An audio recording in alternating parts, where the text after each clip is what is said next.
আসসালামু আলাইকুম বন্ধুরা, দেখুন টেবিল ফ্যানের শ্যাফট রোটারি থেকে আমরা খুলবো কিভাবে। একটা পাইপ নিলাম, পাইপ নিয়ে একটা হাতুড়িতে আস্তে আস্তে কয়টা বাড়ি মারলেই সেটা খুলে যাবে। খোলার পর আমরা নতুন শ্যাফটটা লাগাবো। দেখুন এটা পুরনো শ্যাফট, একটা নতুন শ্যাফট নিয়েছি। শ্যাফটটা, এই নতুন শ্যাফটটা দেখতে পাচ্ছেন মোটা আছে, এটাকে ফাইল দিয়ে ঘষে এটাকে অ্যাডজাস্ট করে আমরা রোটারিতে লাগাবো।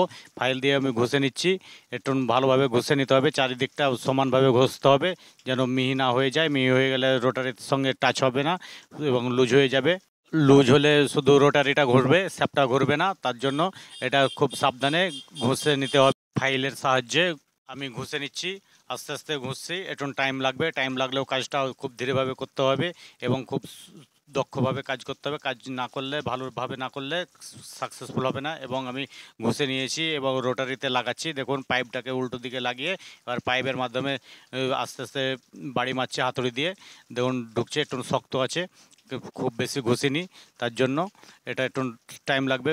আপনারাও এভাবে কাজ করবেন, খুব ধীরে ধীরে কাজ করবেন যত্ন সহকারে, তাহলে আপনাদের কাজটাও সাকসেসফুল হবে। আমি আরও একবার বাড়ি মেরে দেখছি, ঠিকভাবে অ্যাডজাস্ট করে নিয়ে তখন ফ্যানের সঙ্গে সেট করব।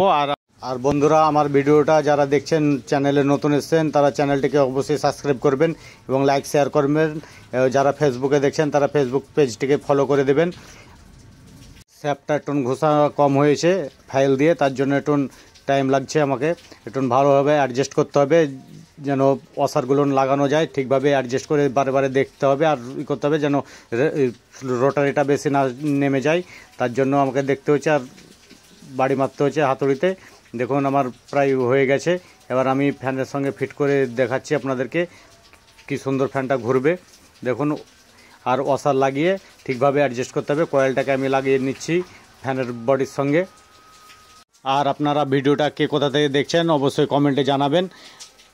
আমি রোটারিটাকে লাগিয়ে নিচ্ছি, তার আগে আপনারা ইঞ্জিন অয়েল দিয়ে দেবেন বা কাঁচা মোবিল যে কোনো দিয়ে ভালোভাবে ওটাকে অ্যাডজাস্ট করে নেবেন।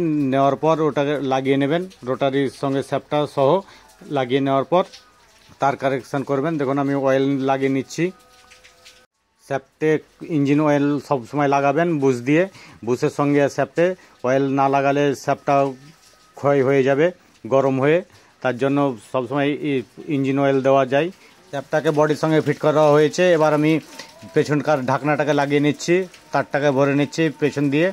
তারটাকে ভরার পর ঢাকনাটাকে লাগিয়ে নিব। লাগিয়ে নেওয়ার পর আমি ক্যাপাসিটার লাগাবো, লাগিয়ে দেখাচ্ছি আপনাদেরকে কিভাবে ঘুরছে ফ্যানটা। দেখুন, আর বন্ধুরা আমার চ্যানেলটিকে অবশ্যই সাবস্ক্রাইব করবেন যারা সাবস্ক্রাইব করেননি এখনও, আর লাইক শেয়ার কমেন্ট করবেন। আর কে কোথা থেকে ভিডিওটা দেখছেন অবশ্যই কমেন্টে জানাবেন। আমি এবার পেছনকার ঢাকনার নাটটাকে লাগিয়ে নেব। নাটটাকে টাইট করার পর, ঢাকনাটা লাগানোর পর নাটগুলোকে ভালোভাবে টাইট দিয়ে অ্যাডজাস্ট করতে হবে। যদি জ্যাম থাকে তো আপনাকে হাতুড়ি দিয়ে একটু ঠুকে দিতে হবে। ঠুকে দেওয়ার পর কয়েলটা ফ্রি হয়ে যাবে। শ্যাপটা ফ্রি হওয়ার পর ক্যাপাসিটারটা আমি লাগাই নিচ্ছি। দেখুন নাটগুলোকে টাইট দিয়ে দিয়েছি, এবার ক্যাপাসিটারটা লাগাচ্ছি। ক্যাপাসিটারটা লাগিয়ে আমি টেস্ট করে দেখাচ্ছি আর ব্লেডটা লাগিয়ে দেখাবো। ক্যাপাসিটারটা লাগাচ্ছি আমি, লাগিয়ে এবার সিরিজ কানেকশান দিয়ে আপনাদেরকে টেস্ট করে দেখাচ্ছি। সিরিজ কানেকশান দিয়ে দেখুন খুব প্রচণ্ড বেগে ঘুরছে। আপনারা ভিডিওতে হয়তো ক্যামেরার মাধ্যমে বুঝতে পারছেন কি না। দেখুন প্রচণ্ড বেগে ঘুরছে এবং হাওয়াও যথেষ্ট হচ্ছে। আমি প্রত্যেকটা তারে তারে লাগিয়ে দেখাচ্ছি আপনাদেরকে, 1 নম্বর 2 নম্বর 3 নম্বর তারগুলো নে। দেখুন সিরিজের বাল্বটা আপনারা বুঝতে পারবেন কোনটা গতি কম বেশি হচ্ছে। আমার প্রত্যেকটা ভিডিও পুরো দেখবেন, পুরো দেখলে আপনারা সব শিখতে পারবেন এবং অনেক কিছু জানতে পারবেন। ধন্যবাদ বন্ধুরা।